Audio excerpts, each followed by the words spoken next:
A warning before the story. Deep in the Appalachian Mountains, there are roads that don't appear on tourist maps. Roads locals avoid.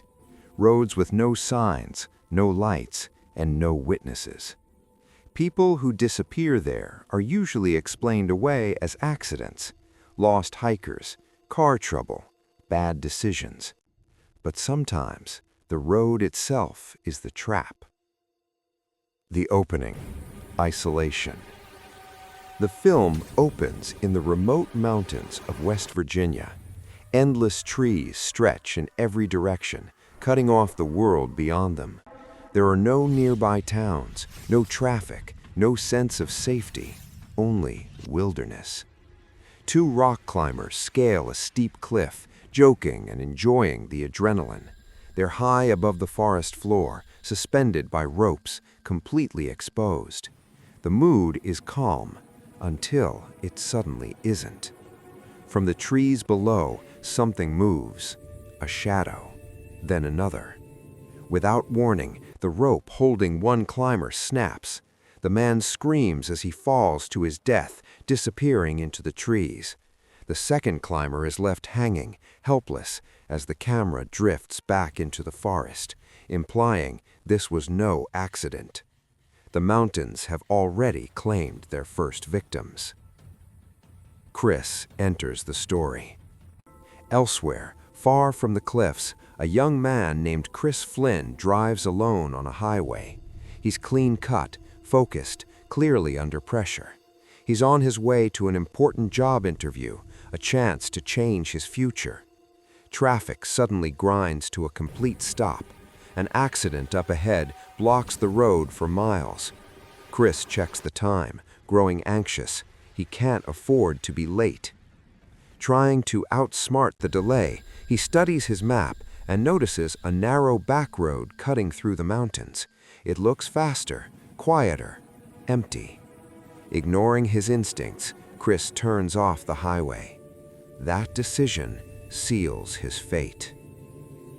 The wrong turn. The road quickly deteriorates. Pavement becomes cracked and uneven. Trees close in tightly on both sides. There are no road signs, no houses, no indication that anyone travels this way anymore. Chris pushes forward anyway. As he drives deeper into the forest, the sense of isolation intensifies. The radio crackles with static. There's no cell signal. The forest feels unnaturally still. Suddenly, impact. Chris slams into another vehicle blocking the road. The other group. The crashed car belongs to a group of 5 young adults traveling together. Jesse, practical and strong-willed. Carly, outspoken and sarcastic. Scott, confident, protective. Evan, cocky, impulsive. Francine, calm, thoughtful. They're on their way to a remote camping trip, looking for adventure.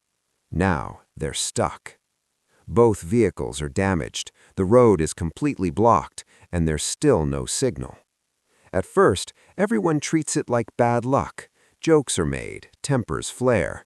But slowly, the reality sinks in. They're stranded in the middle of nowhere.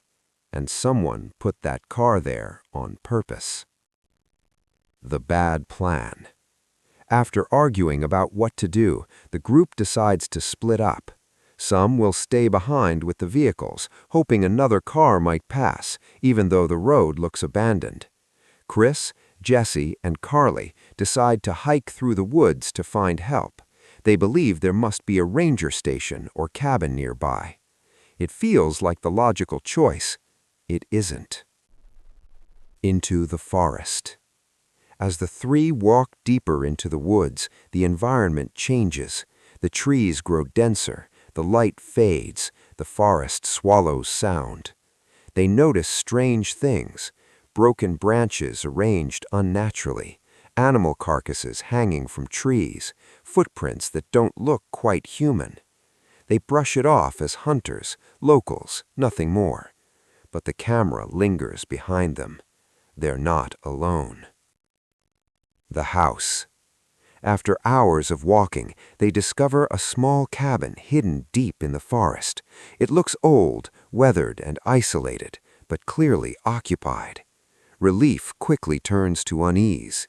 Inside the cabin, they find horrifying evidence: human bones, bloodstains, weapons made from scavenged parts, signs of cannibalism. This isn't a hunting cabin. This is a slaughterhouse. The realization hits them all at once. They didn't find help. They found the source of the danger. Something comes home. As they search the cabin, they hear noises outside. Footsteps, heavy breathing, movement in the trees. The owners are returning. Panicking, the group hides. Through cracks and shadows, they see the figures enter, deformed mountain men, grotesque and animalistic, carrying bodies like trophies. These aren't wild animals. They're hunters. Back at the cars. Meanwhile, back on the road, the remaining group members wait anxiously. The forest around them feels oppressive. Every sound makes them jump. Then, the traps are sprung. One by one, they're attacked with brutal efficiency, dragged into the woods, killed without warning. There's no chase, no escape. The hunters know exactly what they're doing. This road has claimed victims before. The truth. Inside the cabin, Chris and Jesse finally understand. The roadblock, the abandoned car, the lack of signs, it was all intentional. This isn't a wrong turn, it's a hunting ground. Hidden inside the cabin, Chris, Jesse, and Carly barely breathe. Through narrow gaps in the walls, they watch the three hunters move around their home. Up close, the hunters are worse than expected. Their bodies are twisted by generations of isolation. Their faces are deformed, expressions frozen somewhere between rage and hunger. They communicate with grunts and gestures like predators who have no need for words. They drag human bodies inside, fresh kills from the road. The cabin fills with the smell of blood and decay.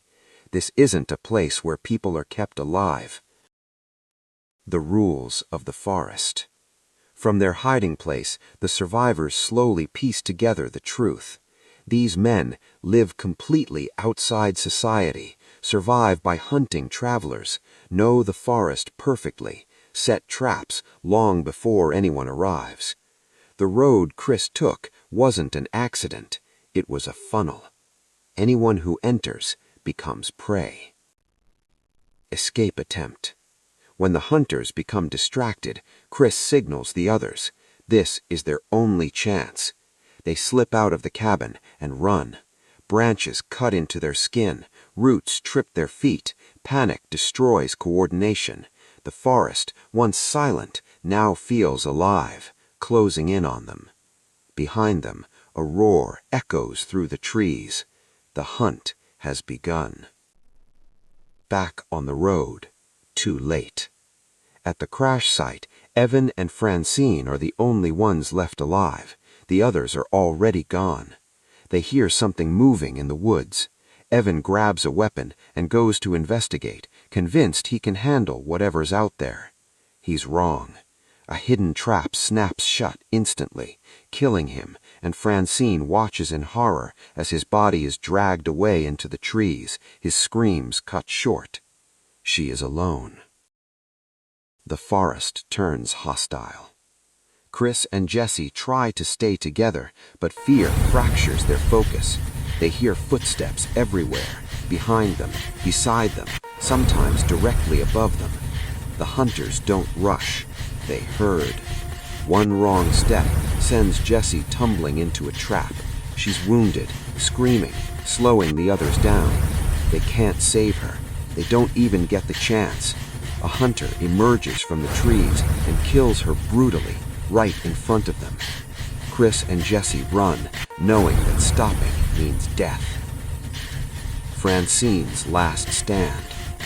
Elsewhere, Francine attempts to escape on her own. She makes it back to the road, bleeding and terrified, believing she's finally safe. She flags down a passing vehicle. For a moment, hope returns. Then, one of the hunters steps out of the woods. The driver panics. Chaos erupts. Francine is killed before help can arrive. The road claims another victim. Realization.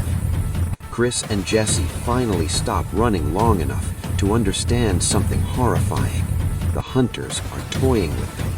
If they wanted them dead immediately, they'd already be dead. This is entertainment. This is routine. They're not running through the forest. They're being allowed to run. Turning point. Exhausted and injured, Chris refuses to keep fleeing blindly. Survival now depends on thinking like their enemies. They steal weapons. They study the terrain. They listen. For the first time,